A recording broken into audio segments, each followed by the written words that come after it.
Now that it's fall time, we need to start making a couple of changes to our lawn to get it set up for the winter. At a minimum, you should be thinking about these couple of big things here. The first thing you want to do is stop fertilizing your lawn with something that has a high amount of nitrogen in it.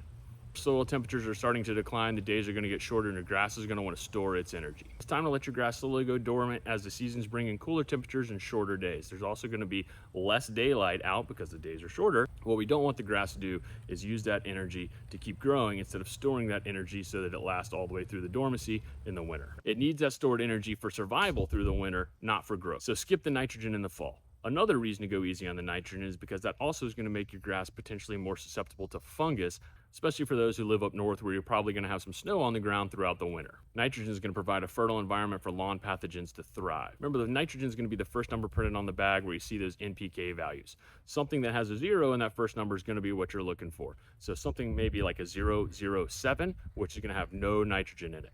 So if you have a warm season grass, which is going to be Bermuda, zoysia, and centipede, right? I've got zoysia. I'm going to be looking for something like a 007, which is going to have no nitrogen in it. Now, the 7 in the NPK is going to provide a lot of valuable micronutrients, which are going to help the grass survive through the winter. Fertilizer that doesn't contain any nitrogen is going to be safe to apply to your warm season grasses during the winter if you wanted to. You're also going to want to stop top dressing and aerating your lawn as we move into the fall, and you're just going to wait all the way until next spring before you think about doing those again.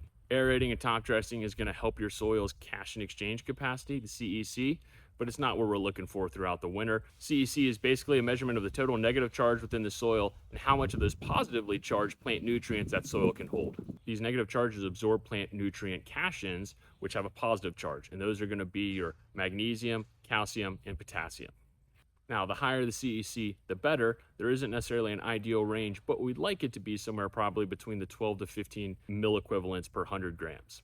You will need a soil test to determine exactly how much cation exchange capacity or CEC that your soil does have.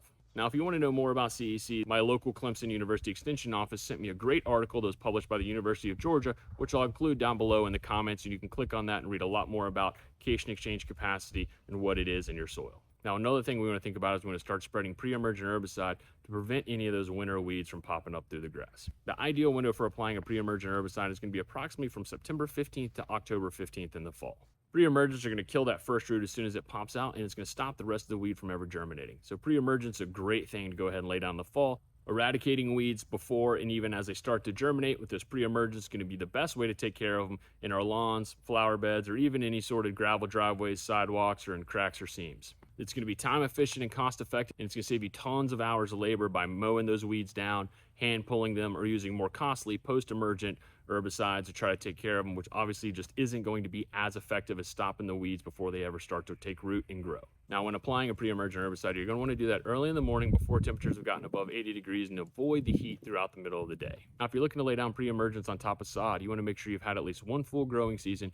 You can't pull the sod up in any place. You've mowed the sod at least 3 times, and all the seams have completely filled in before you lay down pre-emergent on them going into the fall and winter. So when is it not a good idea to lay down pre-emergent herbicide? If you've recently overseeded your lawn, you're going to want to go ahead and skip this round of pre-emergence in the fall. You need to ensure you've waited at least 3 to 4 months before you lay down that seed, because that pre-emergence is going to have the same effect on the seeds as it does on the weeds. As soon as they start to germinate and take root, the pre-emergence is going to go ahead and kill those roots as well, just like it does for the weeds. You're also not going to want to lay pre-emergent before laying down sod. If you did already apply some pre-emergent, you're going to want to wait at least 3 to 4 months before you lay down new sod on top of that. Again, it's going to have the same effect on the sod and the roots coming out of that as it would on the weeds. Now let's get into some specific types of grass as far as using pre-emergence with sod if you use that. If you recently laid centipede or zoysia, you're going to need to wait a full 12 months is the recommended time before you use any sort of pre-emergence on that. That's right, a whole year. If you recently laid Bermuda sod, the recommendation is that you only need to wait a minimum of 6 months before you lay down a pre-emergent herbicide on top of it. And if you recently laid tall fescue sod, you're only going to need to wait about a minimum of 4 months before it's acceptable to put down a pre-emergent herbicide on top of it. Now, when you're laying a pre-emergent herbicide, it's very important to go ahead and water that pre-emergent in. However, if you also got a bunch of rain in addition to you watering it in, then it might wash away a lot of that pre-emergent herbicide, and it's not going to be near as effective. Then you might need to go ahead and carefully reapply some of that so that you don't put down too much.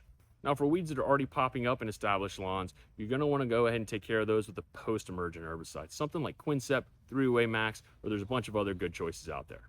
Obviously, when you're using any of these post-emergents, make sure you read the label and directions carefully to make sure you're putting down the right amount for the square footage of your lawn size. Now, the rule of thumb for post-emergence is it's generally going to be okay to go ahead and put those down after you've mowed the seed that's grown or the sod 3 to 4 times.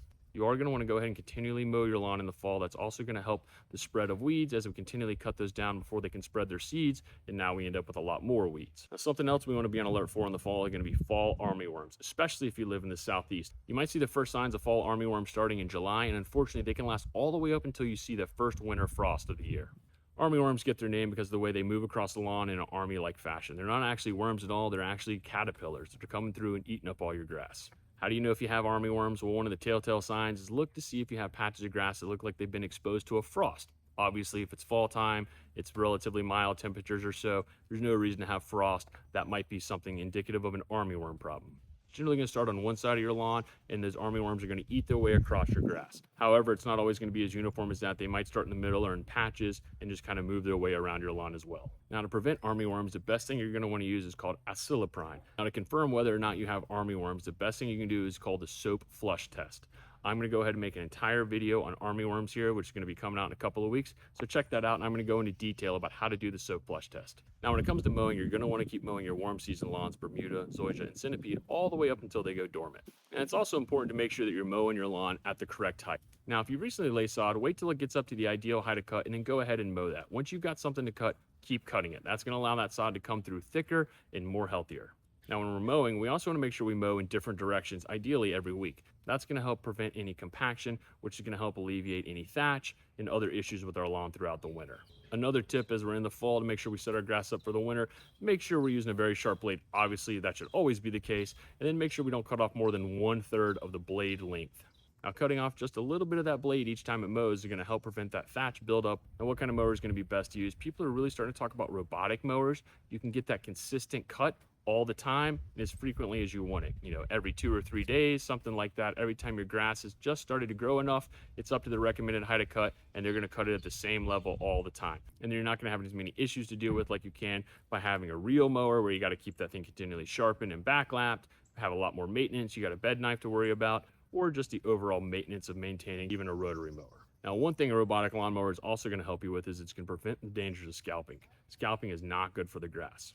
I don't have a robotic mower, but I'm interested to know if any of you guys do. And if you do, go ahead and put down in the comments what kind of robotic mower you have and how you like it. Now, if you don't have a robotic mower, you might have a real mower, whether it be manual or powered, or you can obviously have a rotary mower. Real mowers are going to allow you to achieve the look that you see on golf courses and other well-manicured lawns. Now, they come in 2 varieties, whether it be manual or motorized, and there's a whole nother world we can get into when we start talking about real mowers. But they are fairly maintenance intensive. You have to keep those blades sharp, and it's an entirely different type of blade than a rotary mower, and you have to take them generally, if you've got a powered one, to a golf course or somebody who specializes in sharpening to sharpen those things correctly. Not backlapping, that's a whole different thing. We'll talk about that in another video. Now, when we're talking about mowing in the fall or any time of year, one of the age-old debates is, do you bag the clippings or do you go ahead and leave them on the grass? Now, if you're following correct mowing practices and you have a fairly healthy lawn, leaving those clippings on the grass isn't going to hurt anything, and in fact, it's probably going to help things. Those are going to help add nutrients back into your soil, and a mulching lawnmower is going to even do this even better. All right, so that's all I've got for things you need to be thinking about here in the fall as we're getting ready to move our grass into winter dormancy.